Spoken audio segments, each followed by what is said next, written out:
So finally हमारे पलटू चाचा नीतीश कुमार राज्यसभा जाने वाले हैं और फाइनली बीजेपी ने अकाली दल, एनसीपी, शिवसेना और उड़ीसा के बीजू जनता दल को सुक्खा निगलने के बाद जनता दल यूनाइटेड को भी अब खा गई है, क्योंकि बीजेपी का ऐसा कोई सगा नहीं जिसे बीजेपी ने ठगा नहीं। जैसे आसाराम बापू तिहाड़ जाने की इच्छा जाहिर किए थे और चले भी गए, वैसे ही नीतीश बाबू ने भी स्टेटमेंट जारी किया कि मेरी बड़ी तीव्र इच्छा है कि मैं राज्यसभा जाऊं। अरे पलटू चाचा, इस स्टेटमेंट पर दुनिया का कौन सा बेवकूफ इंसान होगा जो विश्वास करेगा? अगर आपको राज्यसभा जाना ही था तो 25 से 30 फिर से नीतीश ई नारा काहे दिया? इससे पहले भी बीजेपी ने कई राज्यों में कई पार्टियों के साथ गठबंधन किया, फिर उसे तोड़कर, मरोड़कर, निचोड़कर, धुतकार कर भगा दिया। लेकिन चचा की विदाई में एक फर्क है कि चचा दूल्हा बनने चले थे 25 से 30 के लिए, लेकिन दुल्हन बनाकर बड़े इज्जत के साथ बुके देकर उन्हें विदा किया जा रहा है। बीजेपी को यह पता था कि बिहार में बीजेपी को उतना पसंद नहीं किया जाता। अगर बिहार में पैर पसारना है तो चचा के साथ गठबंधन करना पड़ेगा, और चचा ने भी फुल कोऑपरेट किया। लेकिन अब चचा के ही पीठ पर सवार होकर बेताल की तरह चलने वाली बीजेपी अब चचा के ही गला काटकर खुद सत्ता में बैठने वाली है। नीतीश कुमार राज्यसभा जाने का चाहे कोई भी कारण दे, लेकिन सत्ता के गलियारों में यह खबर है कि नीट छात्रा मर्डर और रेप केस में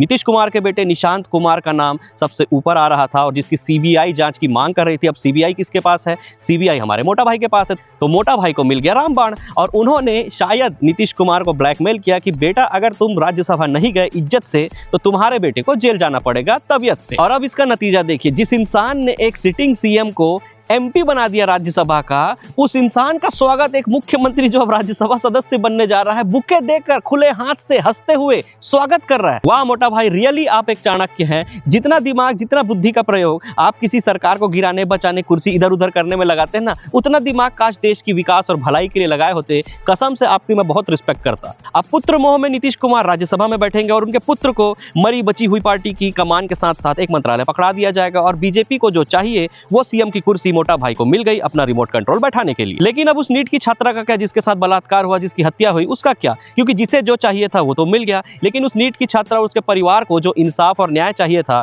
वो अब उस छात्रा के साथ दफन हो चुका है, और शायद ही अब इतिहास के पन्नों में उसे याद किया जाएगा। क्योंकि ये न्यू इंडिया है बॉस, यहाँ पर जिंदा आदमी काम आए ना आए, मरने के बाद इंसान जरूर काम आ जाता है, चाहे पुलवामा हो, पहलगाम हो, या फिर ये नीट की छात्रा हो। अब 2029 तक मोदी सरकार टेंशन फ्री हो चुकी हो, क्योंकि जिन 2 बैसाखियों के सहारे उनको एक डर रहता था कि कभी भी ये कुर्सी गिरा देंगे, उनमें से एक बैसाखी को तोड़कर उसे खुद बैसाखी के भरोसे खड़ा कर दिया। और बारी है दूसरे बैसाखी की, मतलब चंद्रबाबू नायडू, तेलुगु देशम पार्टी की। इधर विपक्ष लगातार बोल रहा है कि PM is compromised, PM is compromised. अरे बिहार जाके देखो, वहां तो सीएम इज कॉम्प्रोमाइज्ड। अब तेरा क्या होगा रे चंद्रबाबू? बचा लो अन्ना तेलुगु देशम को। अब चंद्रबाबू नायडू अपने आप को या उनकी तेलुगु देशम पार्टी खुद को बीजेपी का आहार बनने से बचा पाएगी? और बिहार का अगला रिमोट कंट्रोल वाला मुख्यमंत्री कौन हो सकता है, ये आप हमें कमेंट करके बताइए।